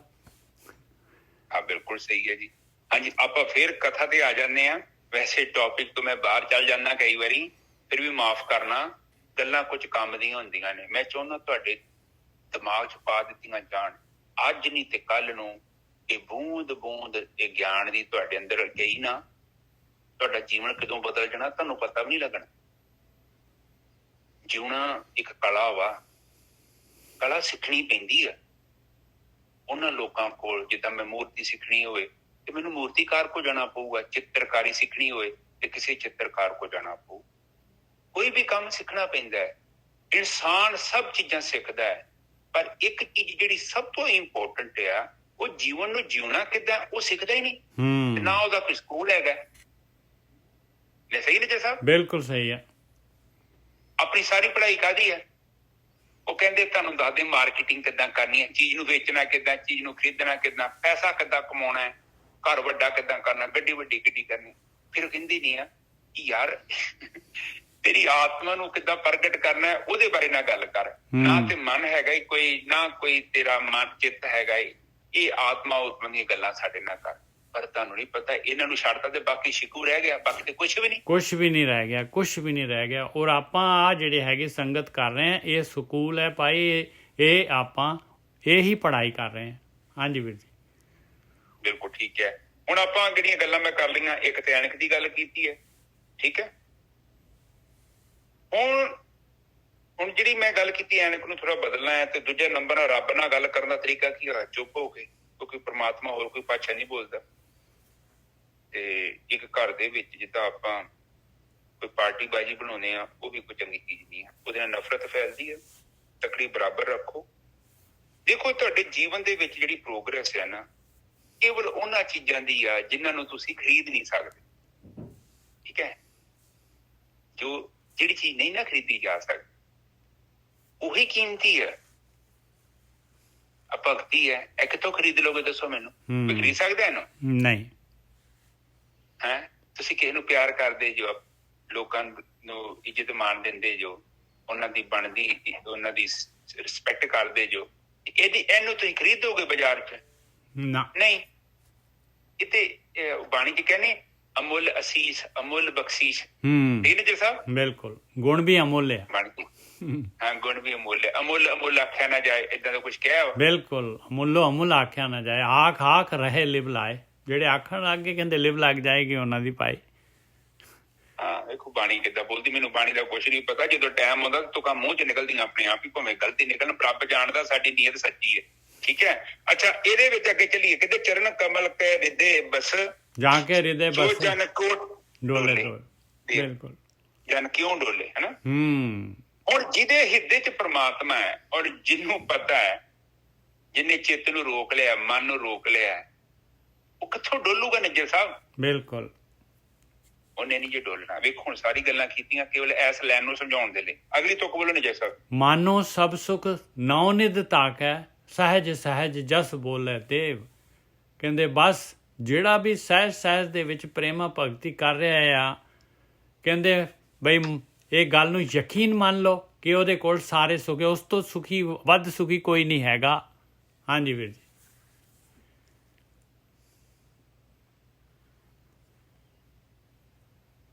ਹਾਂਜੀ, ਮਾਨੋ ਸਭ ਸੁਖ ਨੌ ਨਿਧ ਤਾਕੈ, ਸਹਿਜ ਸਹਿਜ ਜਸ ਬੋਲੇ ਦੇਵ। ਕਹਿੰਦੇ ਉਸ ਇਨਸਾਨ ਦੇ ਕੋਲ ਸਾਰੇ ਸੁੱਖ ਆ, 9 ਨਿਧੀਆਂ 18 ਸਿੱਧੀਆਂ, ਸਭ ਕੁਛ ਉਹਦੇ ਕੋਲ ਹੈਗਾ ਭਾਈ, ਜਿਸ ਇਨਸਾਨ ਨੇ ਪਰਮੇਸ਼ਰ ਦੀ ਭਗਤੀ ਕਰਨੀ ਸਿੱਖ ਲਈ। ਸਹਿਜ ਸਹਿਜ ਜਸ ਬੋਲੇ ਦੇਵ, ਜਿਹੜਾ ਧਿਆਨ ਸਿਮਰਨ ਕਰ ਰਿਹਾ, ਜਿਹਨੇ ਆਪਣੇ ਮਨ ਨੂੰ ਠਹਿਰਾਉਣਾ ਸਿੱਖ ਲਿਆ, ਮਾਇਆ ਤੋਂ ਡੋਲਣਾ ਜਿਹੜਾ ਹੈਗਾ, ਆਪਣੇ ਮਨ ਨੂੰ ਮਾਇਆ ਦੇ ਵਿੱਚ, ਉਹਦਾ ਮਨ ਮਾਇਆ ਦੇ ਵਿੱਚ ਨਹੀਂ ਡੋਲੇਗਾ। ਔਰ ਉਹਨੇ ਸਾਰੇ ਸੁੱਖ, ਉਸਨੇ ਇਹ ਯਕੀਨ ਮੰਨੋ ਕਿ ਉਸ ਇਨਸਾਨ ਨੇ ਸਾਰੇ ਦੇ ਸਾਰੇ ਸੁੱਖ ਜਿਹੜੇ ਹੈਗੇ, ਉਹਦੇ ਕੋਲ ਸਾਰੇ ਦੇ ਸਾਰੇ ਸੁੱਖ ਹੈਗੇ, ਉਸ ਤੋਂ ਵੱਧ ਸੁਖੀ ਕੋਈ ਨਹੀਂ ਹੈਗਾ। ਹਾਂਜੀ ਵੀਰ ਜੀ, ਸਹੀ ਹੈ ਜੀ। ਕਹਿੰਦੇ ਕਿ ਮਾਨੋ ਸਭ ਸੁੱਖ ਨੌ ਨਿਧ, ਕਹਿੰਦੇ ਉਹਦੇ ਕੋਲ ਸਾਰੇ ਸੁੱਖ ਨੇ। 9 ਨਿਧੀਆਂ, ਨਿਧੀਆਂ ਵੀ ਉਹ ਨੇ ਕਿ ਜਿਹੜਾ ਪ੍ਰਮਾਤਮਾ ਨਾਲ ਜੁੜਿਆ ਹੈ। ਬਿਲਕੁਲ। ਤੇ ਜਿਹੜਾ ਜੁੜਿਆ ਹੀ ਨਹੀਂ ਤੇ ਉਹ ਤੇ ਗਰੀਬ ਹੈ। ਬਾਣੀ ਤੇ ਕਹਿੰਦੀ ਸਰਬ ਜਗਤ ਕਾ ਰਾਜਾ ਦੁਖੀਆ, ਹਰ ਕਾ ਨਾਮ ਜਪਤ ਹੋਏ ਸੁਖੀਆ। ਸੁਖੀ ਜੇ ਹੋਣਾ ਹੈ ਤੇ ਤੈਨੂੰ ਹਰ ਦਾ ਹੀ ਨਾਮ ਜਪਣਾ ਪਊਗਾ। ਇੱਥੇ ਵੀ ਕਹਿੰਦੇ 9 ਨਿਧੀਆਂ ਜਿਹੜੀਆਂ ਆਉਣਗੀਆਂ, ਸਾਰੇ ਸੁੱਖ ਆਉਣਗੇ, ਤੈਨੂੰ ਹਰ ਦੇ ਨਾਮ ਨੂੰ ਜਪਣ ਦੇ ਬਾਅਦ ਹੀ ਪ੍ਰਾਪਤ ਹੋਣੇ ਆ। ਹਾਂਜੀ ਅਗਲੀ ਤੁਕ ਬੋਲੋ ਨਿੱਜਰ। ਤਬੇ ਮਤ ਜੋ ਸਭ ਮੈਂ ਪੇਖੈ। ਕਹਿੰਦੇ ਇਹ ਮੱਤ ਜਿਹੜੀ ਹੈਗੀ ਆ, ਤਬੇ ਮਤ, ਤਾਂ ਤੂੰ ਇਹ ਮੱਤ ਲੈ ਲਈ ਭਾਈ, ਤਾਂ ਤੇਰੇ ਅੰਦਰ 9 ਨਿਧੀਆਂ 18 ਸਿੱਧੀਆਂ ਆ ਜਾਣਗੀਆਂ। ਤਬੇ ਮਤ ਜੋ ਸਭ ਮੈਂ ਪੇਖੈ, ਜੋ ਸਾਰਿਆਂ 'ਚ ਪਰਮਾਤਮਾ ਨੂੰ ਦੇਖੇਗਾ, ਕਿਤੇ ਨਾ ਵਿਤਕਰਾ ਨਹੀਂ ਕਰੇਗਾ। ਕੁਟਿਲ ਗਾਂਠ ਜਬ ਖੋਲੇ ਦੇਵ, ਜਦ ਤੇਰੀ ਕੁਟਿਲਤਾ ਦੀ ਆ ਮੈਂ ਤੇ ਆ ਤੂੰ, ਆ ਜਿਹੜਾ ਹੈਗਾ, ਬਸ ਮੇਰੇ ਵਾਸਤੇ ਸਾਰਾ ਕੁਛ ਹੈਗਾ, ਦੂਸਰੇ ਵਾਸਤੇ ਕੁਛ ਨਹੀਂ ਹੈਗਾ, ਬਸ ਮੈਨੂੰ ਸਾਰਾ ਕੁਛ ਚਾਹੀਦਾ ਹੈ, ਬਸ ਹੁੱਕ ਐਂਡ ਕਰੁੱਕ, ਅਗਲੇ ਦਾ ਹੱਕ ਵੀ ਖੋਹ ਲੈਣਾ। ਕਹਿੰਦੇ ਆਹ ਕੁਟਿਲਤਾ ਦੀ ਗਾਂਠ ਜਿਹੜੀ ਤੇਰੇ ਅੰਦਰ ਹੈਗੀ, ਇਹਨੂੰ ਛੱਡੇਗਾ, ਇਸ ਚੀਜ਼ ਨੂੰ, ਤਾਂ ਜਿਹੜਾ ਹੈਗਾ ਇਹ ਮੱਤ ਆ ਜਾਏਗੀ ਭਾਈ, ਔਰ ਸਾਰਿਆਂ ਦੇ ਵਿੱਚੋਂ ਮਾਲਕ ਪਰਮਾਤਮਾ ਦੇਖੇਗਾ। ਤੇ ਹਾਂਜੀ ਵੀਰ ਜੀ। ਹਾਂਜੀ ਕਹਿੰਦੇ ਆ ਕਿ ਤਬ ਇਹ ਮਤ ਜੋ ਸਭ ਮੈਂ ਪੇਖੇ, ਕੁਟਿਲ ਗਾਂਠ ਜਬ ਖੋਲੇ ਦੇਵ। ਹੁਣ ਦੇਖੋ ਸਾਧ ਸੰਗਤ ਜੀ, ਆਪਨੇ ਦੇਖਿਆ ਹੋਣਾ ਕਿ ਪਾਣੀ ਦੇ ਵਿੱਚ ਜਦੋਂ ਆਪਾਂ ਡਾਂਗ ਨਿੱਜਰ ਸਾਹਿਬ ਟੁੱਟਦੇ ਆ ਜਾਂ ਧੱਕਦੇ ਆ ਨਾ, ਪਾਣੀ 'ਚ ਜਦੋਂ ਆਪਾਂ ਡਾਂਗ ਨੂੰ ਭੇਜਦੇ ਆ ਤੇ ਉਹ ਡੰਡਾ ਵਿੰਗਾ ਨਜ਼ਰ ਆਉਂਦਾ ਜੀ। ਬਿਲਕੁਲ। ਇਸੇ ਹੀ ਤਰ੍ਹਾਂ ਸਾਡੀ ਬੁੱਧੀ ਆ, ਜੇ ਸਾਡੀ ਬੁੱਧੀ 'ਚ ਗੜਬੜ ਆ ਨਾ, ਇਹਨੇ ਸਿੱਧੇ ਡੰਡੇ ਨੂੰ ਟੇਢਾ ਕਰ ਦੇਣਾ। ਬਿਲਕੁਲ ਸਹੀ ਗੱਲ ਹੈ, ਬਹੁਤ ਵਧੀਆ ਐਗਜ਼ਾਮਪਲ ਆ। ਮੈਂ ਕਹਿੰਦਾ ਦਿਮਾਗ 'ਚ ਵੜ ਜੇ, ਭੁੱਲ ਨਾ ਜਾਇਓ ਕਿਤੇ ਮੇਰੀਆਂ ਗੱਲਾਂ। ਇਸ ਕਰਕੇ ਐਸੀਆਂ ਘਰੇਲੂ ਗੱਲਾਂ ਕਰਨੀਆਂ ਪੈਂਦੀਆਂ ਕਿ ਤੁਹਾਡੀ ਮੈਮਰੀ 'ਚ ਡਾਟਾ ਚੱਲ ਜੇ, ਉੱਥੋਂ ਨਿਕਲੇ ਨਾ ਬਾਹਰ। ਸਮੱਸਿਆ ਆ ਜੇ ਤੇ ਫਿਰ ਤੁਸੀਂ ਇਹੋ ਮੇਰੀ ਗੱਲ ਯਾਦ ਰੱਖੋ, ਬੁੱਧੀ ਜੇਕਰ ਘਟੀਆ ਹੈ ਤੇ ਇਹਨੇ ਡੰਡਾ ਸਿੱਧਾ ਵੀ ਟੇਢਾ ਵਿਖਾਉਣਾ ਤੁਹਾਨੂੰ। ਬਿਲਕੁਲ ਸਹੀ ਗੱਲ ਹੈ, ਬਹੁਤ ਵਧੀਆ ਗੋਲਕੀ ਸਾਹਿਬ। ਟੇਢਾ ਕਰ ਦਿੰਦੀ ਜੋ, ਜੇ ਟੇਢਾ ਕਰ ਦੂਗੀ ਤੇ ਫਿਰ ਰੱਬ ਨਹੀਂ ਜੇਗਾ ਉੱਥੇ। ਇੱਥੇ ਕੁਛ ਹੋਰ ਆ ਗਿਆ, ਫਿਰ ਹਮ ਨਹੀਂ ਹੈ, ਫਿਰ ਹਮ ਹੋਤੇ ਹੈ ਤਬ ਤੁਮ ਨਹੀਂ ਹੈ। ਫਿਰ ਜੇ ਹਮ ਆ, ਫਿਰ ਕਹਿੰਦੇ ਕੁਟਿਲ ਗਾਂਠ ਜਬ ਖੋਲ ਲੈ ਦੇਵ। ਆਹੀ ਗੱਠ ਉਹ ਫਿਰ ਕਹਿੰਦੇ ਗੰਢ ਤੇ ਹੋਈ ਹੈ ਕਿ ਡੰਡਾ ਜਿਹੜਾ ਉਹ ਸਿੱਧਾ ਵਾ, ਉਹ ਸਾਨੂੰ ਸਿੱਧਾ ਦਿਖਣੀ ਨਹੀਂ ਦਿੰਦੀ ਮਾੜੀ ਮੱਤ। ਉਹ ਕਹਿੰਦੀ ਨਾ ਤੂੰ ਨਾ ਐਨਕਾਂ ਨੂੰ ਹੱਥ ਲਾਵੀਂ, ਨਾ ਲੈਂਜ ਨੂੰ ਐਡਜਸਟ ਕਰੀ, ਇਹ ਡੰਡਾ ਹੀ ਵਿੰਗਾ ਉਹ ਜਿੱਥੇ ਡੰਡਾ ਸਿੱਧੀ ਨੂੰ ਦੀ ਵਿੰਗਾ ਵੇਖੋਗੇ ਤੇ ਫਿਰ ਕੀ ਰੌਲਾ ਤੇ ਪੈਣਾ ਪੈਣਾ ਨਿੱਜਰ ਸਾਹਿਬ। ਬਿਲਕੁਲ ਸਹੀ ਗੱਲ ਹੈ। ਉਹ ਪਤਾ ਕੀ ਕਹਿੰਦਾ ਅਗਲਾ, ਉਹ ਕਹਿੰਦਾ ਦੇਖ ਠੀਕ ਹੈ ਤੂੰ ਬਹਿਸ ਕੀਤੀ ਮੇਰੇ ਨਾਲ, ਝਗੜਾ ਹੋਇਆ ਸੱਜਣਾ 100% ਤੇ ਮੈਂ ਵੀ ਗਲਤ ਨਹੀਂ ਆ ਤੇ 100% ਤੂੰ ਵੀ ਠੀਕ ਨਹੀਂ ਹੈ। ਠੀਕ ਹੈ ਨਿੱਜਰ ਸਾਹਿਬ। ਬਿਲਕੁਲ। ਜਦੋਂ ਸਾਨੂੰ ਪਤਾ ਲੱਗ ਜਾਂਦਾ ਹੈ ਕਿ ਨਿੱਜਰ ਸਾਹਿਬ ਵੀ 25% ਸਹੀ ਨੇ ਤੇ ਜੇ ਮੈਂ 70% ਸਹੀ ਹਾਂ ਤੇ ਫਿਰ ਨਿੱਜਰ ਸਾਹਿਬ ਕੁਛ ਮਿਡਲ ਦਾ ਰਸਤਾ ਬਣਦਾ। ਫਿਰ ਤੇ ਕਮਿਊਨੀਕੇਸ਼ਨ ਕਰਕੇ ਆਪਾਂ ਹੱਲ ਕੱਢ ਸਕਦੇ ਹਾਂ। ਪਰ ਜਦੋਂ ਮੈਂ ਕਹਿੰਦਾ ਕਿ ਮੈਂ ਹੀ 100% ਗਲਤ ਹਾਂ ਤੇ ਨਿੱਜਰ ਸਾਹਿਬ ਮੈਂ ਸਹੀ ਹਾਂ ਤੇ ਨਿੱਜਰ ਸਾਹਿਬ ਗਲਤ ਨੇ ਤੇ ਫਿਰ ਤੇ ਗੜਬੜ ਹੈ ਨਾ। ਬਿਲਕੁਲ ਗੜਬੜ ਹੈ। ਫਿਰ ਕਿੱਥੋਂ ਗੱਲਬਾਤ ਹੋਊਗੀ? ਫਿਰ ਤੇ ਬਹਿਸ ਹੀ ਹੋਊਗੀ। ਤੇ ਬਹਿਸ ਚ ਕੀ ਹੁੰਦਾ? ਲੜਾਈਆਂ ਝਗੜੇ, ਤੋਮਤਾਂ ਲਾਉਣੀਆਂ, ਈਰਖਾ ਕਰਨੀ, ਇਹ ਕਿੱਥੋਂ ਪੈਦਾ ਹੋਣੀਆਂ?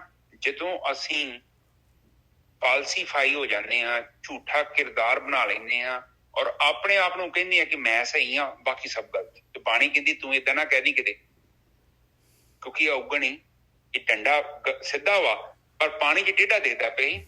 ਤੈਨੂੰ ਇੱਕ ਭਰਮ ਪੈ ਗਿਆ ਤੇ ਫਿਰ ਉਹਦੇ ਵਿੱਚ ਗੜਬੜ ਹੋ ਜਾਏਗੀ। ਫਿਰ ਉਹ ਕੁੱਠਲ ਗਾਂਢ ਜਿਹੜੀ ਉਹ ਖੁੱਲ ਜਾਂਦੀ ਆ। ਬਿਲਕੁਲ ਸਹੀ ਗੱਲ ਆ। ਔਰ ਐਨਕ ਜਿਹੜੀ ਹੈਗੀ, ਆਪਣੀ ਐਨਕ ਜਿਹੜੀ ਹੈਗੀ ਉਹ ਬ੍ਰਹਮ ਗਿਆਨੀਆਂ ਦੀ, ਬ੍ਰਹਮ ਗਿਆਨ ਦੀ ਐਨਕ ਲਾਉਣੀ ਪਊਗੀ ਆਪਾਂ ਨੂੰ। ਆਪਣੀ ਐਨਕ ਮਨ ਵਾਲੀ ਲਾਉਣੀ ਪੈਣੀ ਆ। ਤੇ ਬਿਲਕੁਲ ਸਹੀ। ਅਗਲੀ ਦੋ ਕਹਿ ਰਹੀ, ਕਹਿੰਦੀ ਬਾਰੰਬਾਰ ਮਾਇਆ ਤੇ ਅਟਕੈ, ਲੈ ਨਰਜਾ ਮਨ ਤੋਲਿਆ ਦੇਵ। ਨਰਜਾ ਕਹਿੰਦੇ ਆ ਤਰਾਜੂ। ਐਨਕ ਜਿਹੜੀ ਹੈਗੀ ਬ੍ਰਹਮ ਗਿਆਨ ਦੀ ਐਨਕ, ਬਾਰੰਬਾਰ ਮਾਇਆ ਤੇ ਅਟਕੈ। ਕਹਿੰਦੇ ਮਾਇਆ ਜਿਹੜੀ ਇੱਕ ਦਿਨ 'ਚ ਭੜਾਕਾ ਥੋੜ੍ਹੀ ਨਾ ਪੈ ਜਾਣਾ। ਇੱਕ ਦਿਨ 'ਚ ਤੂੰ ਜਿਹੜਾ ਹੈਗਾ ਦੁੱਧ ਦਾ ਧੋਤਾ ਹੋ ਜਾਣਾ ਹੈ। ਇੱਕ ਦਿਨ 'ਚ ਕਾਂ ਨੇ ਹੰਸ ਬਣ ਜਾਣਾ ਹੈ। ਕਹਿੰਦੇ ਮਾਇਆ ਨੇ ਤੈਨੂੰ ਅਟਕਾਉਣਾ ਹੈ, ਵਾਰ-ਵਾਰ ਮਾਇਆ ਨੇ ਅਟਕਾਉਣਾ ਆ। ਤੇ ਉੱਥੇ ਫਿਰ ਗੁਰੂ ਦੀ ਮੱਤ ਲੈਣੀ ਆ, ਬ੍ਰਹਮ ਗਿਆਨ ਲੈਣਾ ਹੈ, ਉਹ ਨਰਜਾ ਲੈਣਾ ਹੈ ਔਰ ਦੇਖਣਾ ਹੈ ਭਾਈ ਮੇਰੀ ਕਿੱਥੇ ਗਲਤੀ ਹੈਗੀ ਆ। ਆਪਣੇ ਆਪ ਨੂੰ ਤੋਲਣਾ ਆ। ਲੈ ਨਰਜਾ ਮਨ ਤੋਲੇ ਦੇਵ। ਆਪਣੇ ਮਨ ਨੂੰ ਤੋਲਣਾ ਹੈਗਾ, ਆਪਣੇ ਆਪ ਨੂੰ ਸੁਧਾਰਨਾ ਹੈਗਾ। ਭਗਤੀ ਕਰਨੀ ਹੈ ਤੇ ਨਾਲ ਨਾਲ ਜਿਹੜਾ ਹੈਗਾ ਭਗਤੀ ਕਰਨੀ ਹੈ ਤੇ ਗੁਰੂ ਦੀ ਮੱਤ ਜਿਹੜੀ ਹੈ ਬ੍ਰਹਮ ਗਿਆਨ ਹੈਗਾ, ਇਹਦੇ ਨਾਲ ਆਪਣੇ ਆਪ ਨੂੰ ਮੈਂ ਕਿੱਥੇ ਗਲਤੀ ਕੀਤੀ ਆ ਬਈ ਮੈਂ ਆ ਗੁਰੂ ਦੀ ਮੱਤ ਲੈਂਦਾ, ਇਸ ਤਰੀਕੇ ਨਾਲ ਕਰਦਾ ਤੇ ਫਿਰ ਮੈਂ ਜਿੱਤ ਜਾਣਾ ਸੀਗਾ। ਬਾਰੰਬਾਰ ਮਾਇਆ ਤੇ ਅਟਕਾ, ਲੈ ਨਰਜਾ ਮਨ ਤੋਲੇ ਦੇਵ। ਇਸ ਤਰ੍ਹਾਂ ਜਿਹੜੀ ਚੜਾਈ ਹੁੰਦੀ ਹੈ ਭਾਈ। ਹਾਂਜੀ ਵੀਰ ਜੀ। ਠੀਕ ਹੈ ਜੀ। ਸਾਧ ਸੰਗਤ ਜੀ, ਨਿੱਜਰ ਸਾਹਿਬ ਕੀ ਆਪਾਂ ਇੱਕ ਦਿਨ ਜਿਮ ਚ ਜਾਣ ਦੇ ਨਾਲ ਭਲਵਾਨ ਬਣ ਸਕਦੇ? ਨਹੀਂ ਬਣ ਸਕਦੇ ਗੋਰਕੀ ਸਾਹਿਬ। ਹੈ ਪਰ ਆਪਾਂ ਏਦਾਂ ਸੰਗਤ ਚ ਕਿੱਦਾਂ ਕਿਉਂ ਸੋਚਦੇ ਹਾਂ ਕਿ ਆਪਾਂ ਇੱਕੋ ਦਿਨ ਚ ਬ੍ਰਹਮ ਗਿਆਨੀ ਬਣ ਜਾਵਾਂਗੇ? ਪਾਲਿਸੀ ਤੇ ਸੇਮ ਹੀ ਹੈ। ਹਾਂ ਕਿ ਬੰਦਾ ਇੱਕ ਦਿਨ ਚ ਡਾਕਟਰ ਬਣ ਜਾਂਦਾ ਹੈ ਨਾ, ਇੰਜੀਨੀਅਰ ਬਣ ਸਕਦਾ ਇੱਕ ਦਿਨ ਚ? ਨਹੀਂ।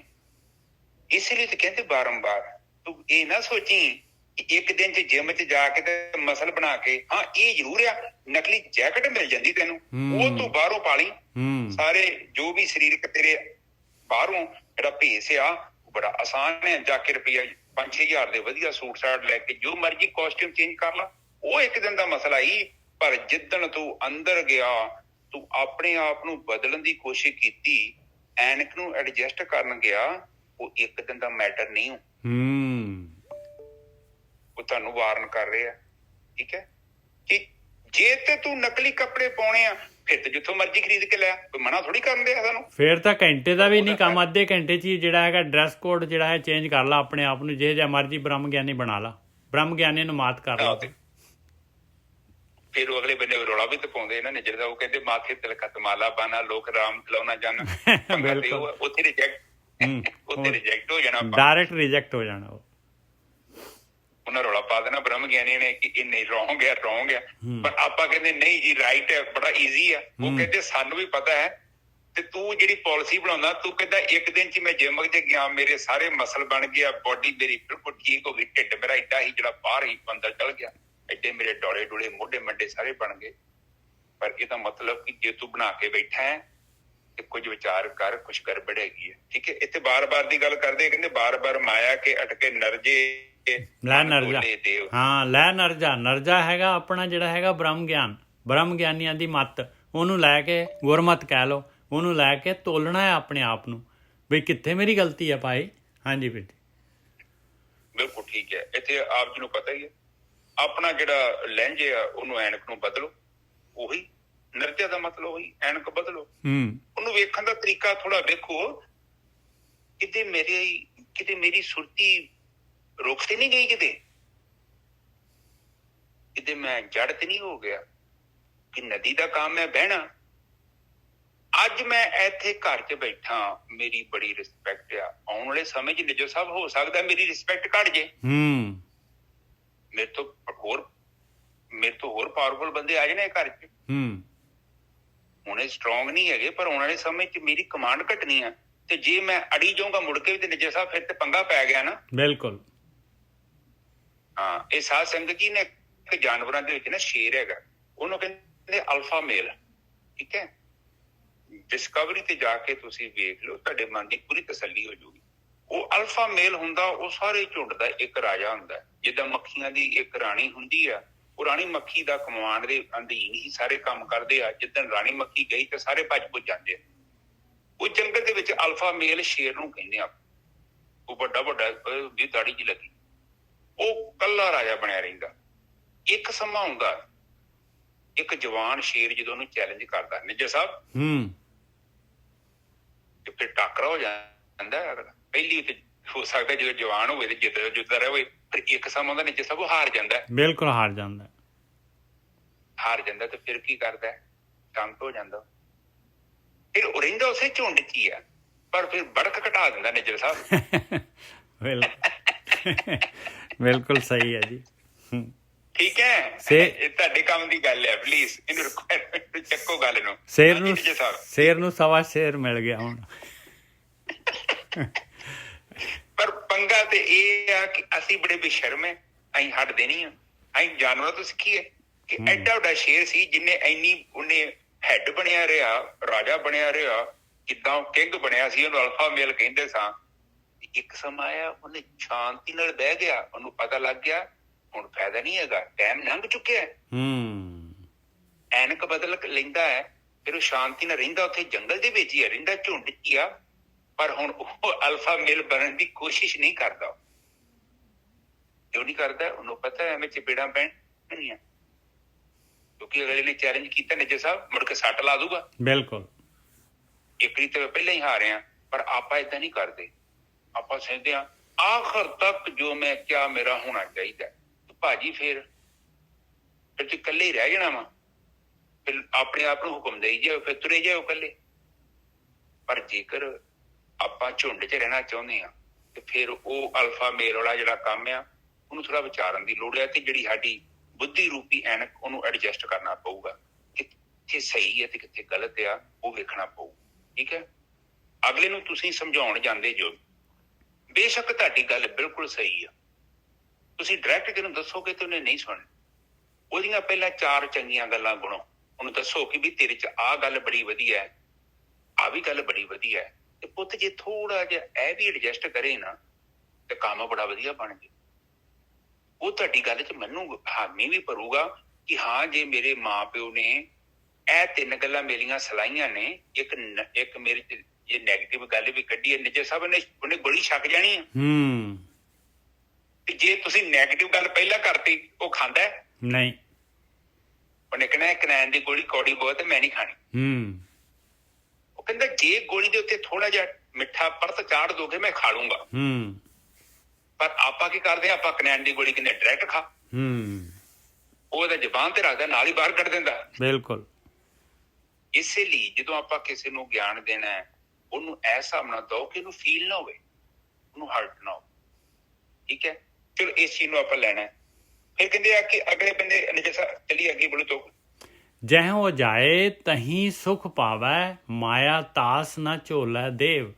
ਕਹਿੰਦੇ ਜਿਹੜਾ ਇਨਸਾਨ ਜਿਹਨੇ ਇਸ ਤਰੀਕੇ ਦੇ ਨਾਲ ਜਿਹੜਾ ਹੈਗਾ ਆਪਣੇ ਆਪ ਨੂੰ ਪੜਚੋਲ ਕਰਨੀ ਸ਼ੁਰੂ ਕਰ ਦਿੱਤੀ ਬ੍ਰਹਮ ਗਿਆਨ ਦੇ ਨਾਲ, ਵੀ ਮੇਰੀ ਗਲਤੀ ਕਿੱਥੇ ਹੋਈ, ਮੈਂ ਉਹਨੇ ਉਸ ਗਲਤੀ ਨੂੰ ਸੁਧਾਰਨਾ ਸ਼ੁਰੂ ਕਰ ਦਿੱਤਾ।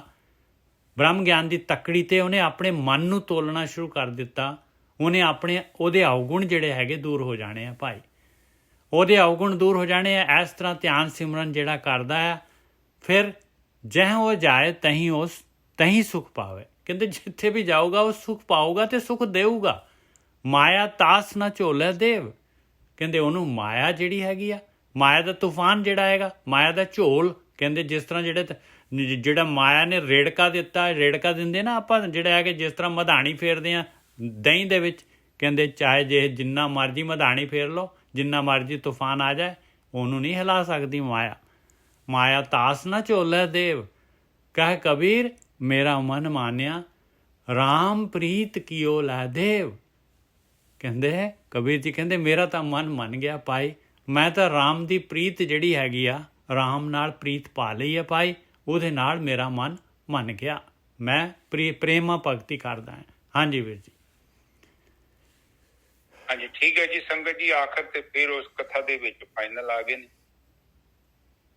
ਲਾਸਟ ਪੁਆਇੰਟ, ਮੇਨ ਪੁਆਇੰਟ ਕਹਿੰਦੇ ਆ ਕਿ ਜੇ ਉਹ ਜਾਏ ਤੈ ਸੁਖ ਪਾਵੇ। ਉਤਲੀਆਂ ਗੱਲਾਂ ਜਿਹੜੀਆਂ ਸਾਰੀਆਂ ਕਹੀਆਂ ਨਾ, ਹਾਂ, ਜਿਹੜਾ ਬੰਦਾ ਇਹਨੂੰ ਫੋਲੋ ਕਰ ਲਊਗਾ ਤੇ ਉਹਨੇ ਸੁੱਖ ਪਾਉਣਾ। ਐਨਕ ਨੂੰ ਬਦਲਣਾ ਮਤਲਬ ਹਉਮੈ ਨੂੰ ਬਦਲਣਾ, ਠੀਕ ਹੈ। ਉਹ ਅਲਫਾ ਮੇਲ ਨਾ ਬਣਨ ਦੀ ਕੋਸ਼ਿਸ਼ ਕਰਿਆ ਕਰੋ, ਪੰਗਾ ਹੈ ਨੇਰਾ, ਠੀਕ ਹੈ ਜੀ ਸਾਹਿਬ। ਬਿਲਕੁਲ ਸਾਈਡ ਤੇ ਹੋ ਕੇ ਆਪਣਾ ਸਮਾਂ ਕੱਢੋ, ਐਵੇਂ ਨਾ ਜੱਗਾ ਡਾਕੂ ਬਣਨ ਦੀ ਕੋਸ਼ਿਸ਼ ਕਰੋ। ਉਹਦੇ ਨਾਲ ਤੁਹਾਡੀ ਫਿਰ ਮੁਸ਼ਕਲਾਂ ਵੱਧਦੀਆਂ ਜਾਣਗੀਆਂ, ਫਿਰ ਸੁੱਖ ਨਹੀਂ ਮਿਲਣਾ, ਤੁਸੀਂ ਪਰੇਸ਼ਾਨ ਹੋਗੇ, ਘਰੇ ਉਲਝ ਜੇ ਰਹੋਗੇ, ਕੀ ਕਰੋਗੇ, ਕਿਹਦੇ ਨਾਲ ਉਲਝੋਗੇ। ਇਹ ਐਨਕਾਂ ਨੂੰ ਐਡਜਸਟ ਕਰਨਾ ਹੈ। ਕਿਉਂ ਕਰਨਾ ਹੈ? ਸਮੇਂ ਦੇ ਤਕਾਜ਼ੇ ਨੂੰ ਸਮਝੋ। ਜੋ ਲੋਕ ਸਮੇਂ ਦਾ ਤਕਾਜ਼ਾ ਨਹੀਂ ਸਮਝਦੇ, ਉਹ ਅਕਸਰ ਇਕੱਲੇ ਰਹਿ ਜਾਂਦੇ ਨੇ, ਦੁਖੀ ਹੋ ਜਾਂਦੇ ਨੇ। ਆਪ ਜਸਟ ਦੇਖੋ, ਅਕਸਰ ਬੰਦਾ ਇਹ ਸੋਚਦਾ ਹੈ ਕਿ ਮੇਰੇ ਨਾਲ ਧੱਕਾ ਹੋ ਰਿਹਾ, ਮੇਰੇ ਨਾਲ ਬੜੀ ਬੇਇਨਸਾਫੀ ਹੋ ਰਹੀ ਹੈ, ਮੈਂ ਬਹੁਤ ਵਧੀਆ। ਪਰ ਮੈਂ ਕਹਿੰਦਾ ਕਿ ਠੀਕ ਹੈ ਧੱਕਾ ਹੁੰਦਿਆ, ਪਰ ਸਾਨੂੰ ਇੱਕ ਚੀਜ਼ ਵੱਲ ਜ਼ਰੂਰ ਨਜ਼ਰ ਮਾਰਨੀ ਚਾਹੀਦੀ ਆ, ਮੇਰਾ ਕੀ ਅਤੇ ਕਿੰਨਾ ਕੁ ਹਿੱਸਾ ਵਾ। ਮੈਂ ਜੋ ਵੀ ਮੇਰੇ ਜੀਵਨ ਦੇ ਵਿੱਚ ਕੁਝ ਹੋਇਆ, ਗੜਬੜ ਹੋਈ ਆ, ਜਿੱਥੇ ਮਰਜ਼ੀ ਹੋਈ ਆ, ਕਿਸੇ ਰੂਪ ਚ ਹੋਈ ਆ, ਨੌਕਰੀ ਗਈ ਆ, ਘਰ ਦੀ ਨਾਲ ਵੀ ਪ੍ਰੋਬਲਮ ਹੋਈ, ਘਰ ਦੇ ਨਾਲ ਪ੍ਰੋਬਲਮ ਹੋਈ, ਬੱਚਿਆਂ ਨਾਲ ਪ੍ਰੋਬਲਮ ਹੋਈ, ਜਾਂ ਕਿੱਥੇ ਵੀ ਮੇਰੀ ਰਿਲੇਸ਼ਨ ਟੁੱਟ ਰਹੀ ਆ, ਉੱਥੇ ਮੇਰਾ ਕਿੰਨਾ ਕੁ ਹਿੱਸਾ ਵਾ ਨਿੱਜਰ ਸਾਹਿਬ। ਬਿਲਕੁਲ। ਜੇ ਮੈਂ ਰੱਬ ਤੋਂ ਵੀ ਟੁੱਟਿਆ ਤੇ ਉੱਥੇ ਮੇਰਾ ਕਿੰਨਾ ਕੁ ਹਿੱਸਾ। ਇਹ ਵੀ ਇੱਕ ਸਾਰੇ ਨੇ, ਉਹ ਇਕੱਠੇ ਜੁੜੇ ਨੇ। ਮੈਂ ਤੁਹਾਨੂੰ ਥੋੜਾ ਸਰਲ ਕਰ ਦਿੰਦਾ ਤਾਂ ਜੋ ਤੁਸੀਂ ਉਹ ਵੱਡੀ ਚੀਜ਼ ਨੂੰ ਵੀ ਸਮਝ ਲਓ ਕਿ ਕਿਹੜੇ ਕਾਰਨਾਂ ਕਰਕੇ ਮੈਂ ਰੱਬ ਤੋਂ ਦੂਰ ਹੋ ਰਿਹਾ। ਜਿੱਦਾਂ ਆਪਾਂ ਰਿਸ਼ਤੇਦਾਰੀਆਂ ਚ ਟੁੱਟ ਜਾਂਦੇ ਹਾਂ ਨਾ, ਉਸੇ ਤਰ੍ਹਾਂ ਹੀ ਰੱਬ ਤੋਂ ਵੀ ਆਪਾਂ ਟੁੱਟ ਜਾਂਦੇ ਹਾਂ। ਬਿਲਕੁਲ। ਜਦੋਂ ਪੈਣ ਕਿ ਨਹੀਂ ਬਦਲਦੇ ਬਣ ਕੇ ਕਹਿੰਦੇ ਕਿ ਤੂੰ ਸਾਰਾ ਜਨਮ ਹੀ ਗਵਾ ਲਿਆ, ਤੇਰੀ ਨਜ਼ਰ ਨਹੀਂ ਇੰਨੀ ਵਧੀਆ ਹੋ ਸਕੀ, ਤੂੰ ਪਛਾਣ ਨਾ ਸਕਿਆ ਸਹੀ ਕੀ ਹੈ ਗਲਤ ਕੀ ਹੈ। ਉਹ ਤੂੰ ਬਾਣੀ ਪੜ੍ਹਦਾ ਰਿਹਾ, ਉਹ ਬਾਣੀ ਤੇ ਕਹਿੰਦੀ ਸੀ ਐਨਕਾਂ ਐਡਜਸਟ ਕਰ, ਐਨਕਾਂ ਐਡਜਸਟ ਕਰ।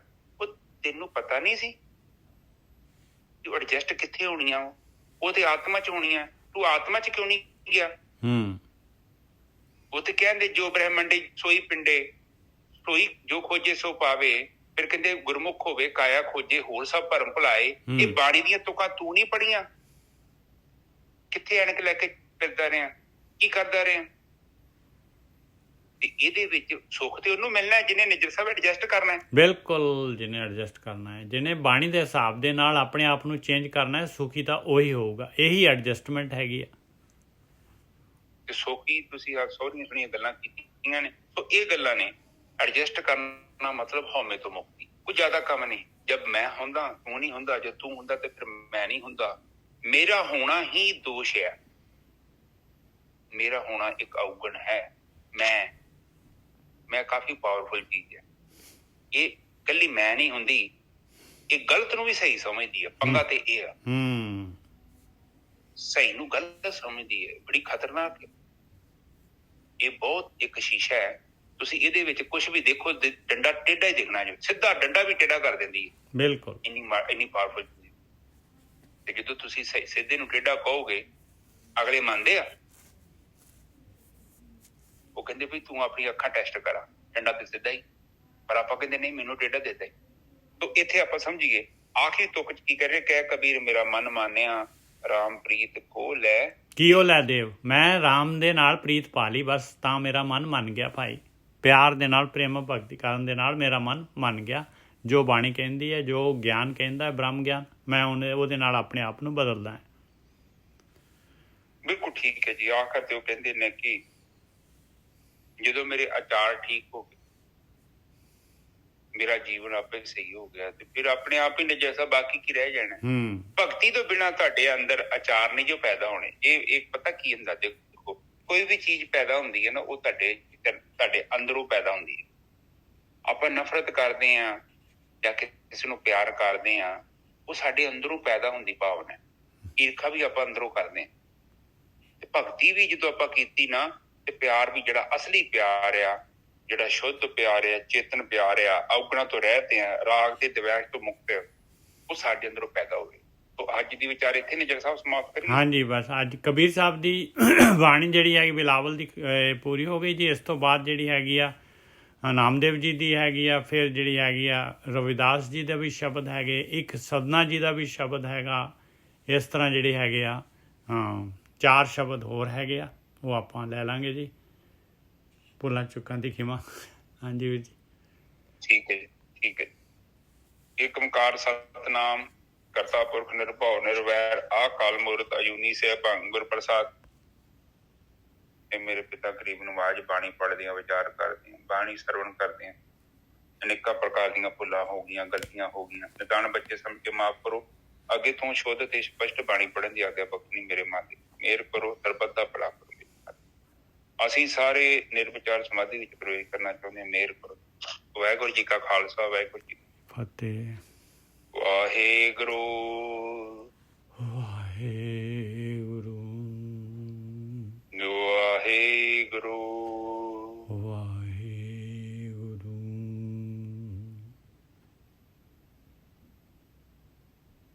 ਵਾਹਿਗੁਰੂ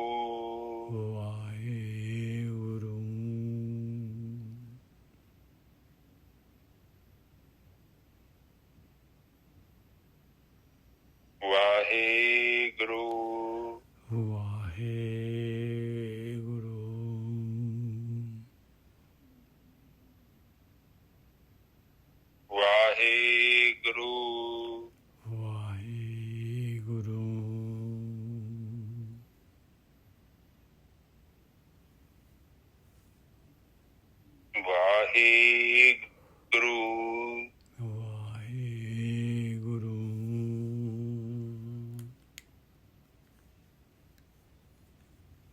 ਵਾਹਿਗੁਰੂ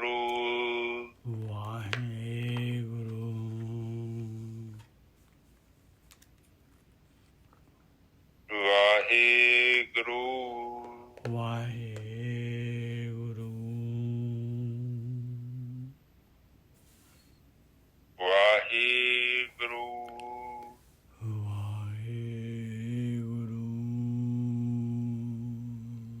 ਵਾਹਿਗੁਰੂ ਵਾਹਿਗੁਰੂ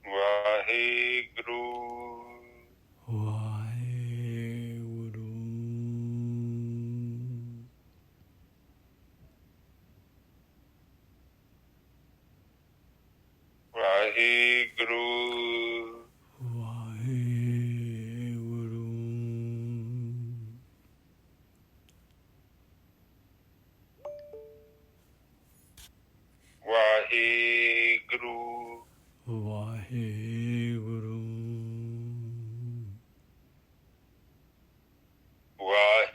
ਵਾਹਿਗੁਰੂ ਵਾਹਿਗੁਰੂ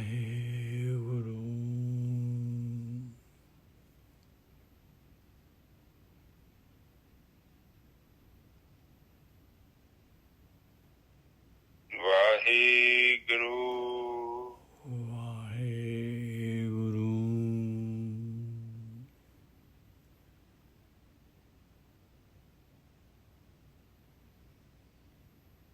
ਵਾਹਿਗੁਰੂ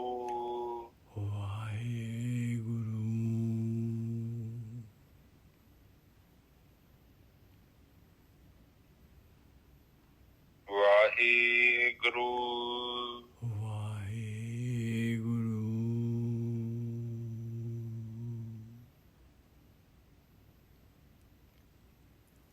ਵਾਹਿਗੁਰੂ ਵਾਹਿਗੁਰੂ ਵਾਹਿਗੁਰੂ ਵਾਹਿਗੁਰੂ ਵਾਹਿਗੁਰੂ ਵਾਹਿਗੁਰੂ ਵਾਹਿਗੁਰੂ ਵਾਹਿਗੁਰੂ ਵਾਹਿਗੁਰੂ ਵਾਹਿਗੁਰੂ ਵਾਹਿਗੁਰੂ ਵਾਹਿਗੁਰੂ ਵਾਹਿਗੁਰੂ ਵਾਹਿਗੁਰੂ ਵਾਹਿਗੁਰੂ ਵਾਹਿਗੁਰੂ ਵਾਹਿਗੁਰੂ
ਵਾਹਿਗੁਰੂ ਵਾਹਿਗੁਰੂ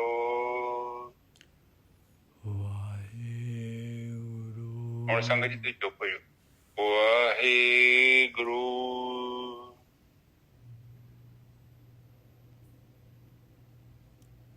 ਵਾਹਿਗੁਰੂ